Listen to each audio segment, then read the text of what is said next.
अस्सलाम वालेकुम वरहमतुल्लाहि वबरकातुहू। कुरान इतनी अजीम किताब जिसके बारे में अल्लाह सुब्हानहू तआला ने कहा है कि ये क़यामत तक एज़ इट इज़ रहेगी, इसको कोई चेंज नहीं कर सकता। और इसके मुअज़्ज़ज़े इतने हैं जिसको आज साइंस भी तस्लीम कर रही है और वेस्टर्न कल्चर में ज़ोरों शोरों से इस्लाम आगे बढ़ रहा है।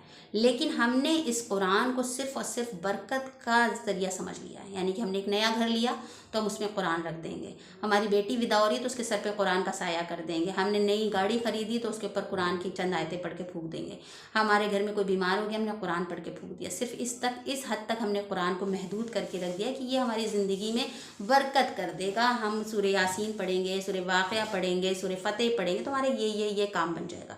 लेकिन कुरान किस लिए बनाया गया था? कुरान एक्चुअली एक गाइडेंस है, नूर है, हिदायत है, एक ऐसी किताब जिसके पास हर चीज़ का हल है।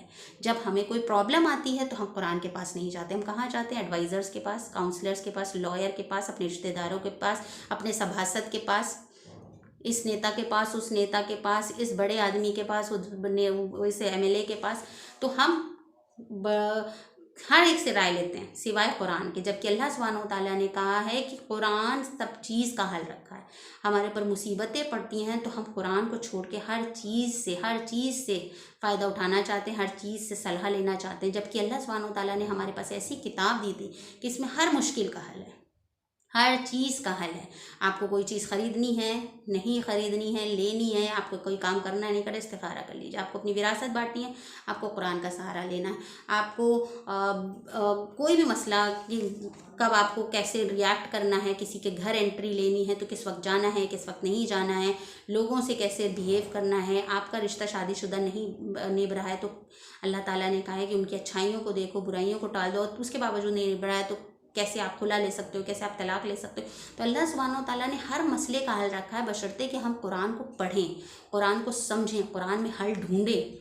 अल्लाह सुब्हानहू तआला ने हर चीज़ का हल दिया है कि आपके अपने रिश्तेदार छोड़ दें। यूसुफ अलैहिस्सलाम के साथ किस्सा बनाए बयान किया, इब्राहिम अलैहिस्सलाम के साथ जब हर कोई गुमराह हो चुका हो तब आप कैसे दीन पर डटे रहें। नबी अकरम सल्लल्लाहु अलैहि वसल्लम के आपकी औलाद को भी छीन लिया गया हो, आपके सरपरस्त गार्जियन को भी छीन लिया गया हो, आपको शहर से निकाल भी दिया गया हो तो आप क्या करें? आपका कोई साथ नहीं दे रहा हो तो वज़ुहा पढ़िए, कैसे अल्लाह ताला यतीमों को भी साथ देते हैं। तो अल्लाह ताला की रहमत से मायूस ना हो। अल्लाह सुब्हानहू तआला कहाँ है? आपकी शहरक से भी करीब है। तो अल्लाह सुब्हानहू तआला ने कुरान में हर चीज़ का हल रखा है, लेकिन हम हर चीज़ का हल ढूंढने जाते कहीं और। अल्लाह ताला ने कहा नमाज और सब्र से अल्लाह का साथ ढूंढो, तो हम नमाज और कुरान और सब्र को छोड़ के हर ज़ाहिरी चीज़ के पास जाते हैं, उससे हल मांगते हैं, उसके आगे पीछे घूमते हैं, उसके हाथ पैर छूते हैं, नाक रगड़ते हैं, उसको ब्राइब देते हैं, उसको रिश्वत देते हैं या उसको खुश करने की कोशिश करते हैं, सुबह से लेकर रात तक उसके दरवाजे पे खड़े करते रहते हैं। क्यों? क्योंकि ये बंदा मेरा काम बना देगा। और कुरान को कब इस्तेमाल करते हैं? जब हमें बरकत चाहिए होती है। तो हमने कुरान को महदूद करके रखा है तो कुरान महदूद तरीके से ही हमारी मदद कर रही है। जब हम इस कुरान को अपनी प्रायोरिटी समझने लगेंगे, है क्या इस किताब में, रोज़ पढ़ने की कोशिश करेंगे, इसके तर्जुमे पे ध्यान देंगे, तब हमें पता चलेगा कि एक्चुअली कुरान हमारी ज़िंदगी की हर परेशानी का हल है। कुरान सिर्फ बरकत लाने के लिए नहीं, कुरान ज़िंदगी में अमल लाने के लिए, ज़िंदगी जीने का तरीका है। कैसे लोग गुमराह काफिरों को अल्लाह सुब्हानहू तआला इस कुरान के थ्रू हिदायत दे रहा है कि अल्लाह सुब्हानहू तआला ने पूरी दुनिया की नॉलेज इस बुक में रख दी है। कैसे इतने बड़े बड़े साइंटिस्ट इस कुरान को मान रहे हैं। क्यों अल्लाह ताला कह रहा है कि गौर करो हमारी कायनात पर, देखो आसमान, ज़मीन, तारे। क्यों? तो क्या मतलब था खाली देखो? नहीं, अल्लाह ताला कह रहा है कि तुमको भी साइंटिस्ट बन सकते हो, तुम भी देखो, तुम गौर फिक्र करो, बनो डॉक्टर, बनो साइंटिस्ट, बनो सब कुछ, फिर अल्लाह का इस्लाम फैलाओ।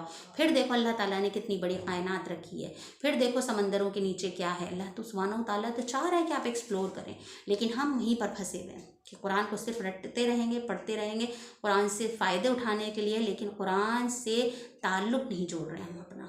और जब तक हम कुरान से ताल्लुक़ नहीं जोड़ेंगे, हमारी ज़िंदगी में कभी भी रहमत, बरकत, खुशियाँ नहीं आ सकती हैं। अल्लाह सुब्हानहू तआला ने कहा है फ़ायदे तो हम दे देंगे, फ़ायदे तो मिल जाएंगे, लेकिन आपका ताल्लुक़ नहीं होगा।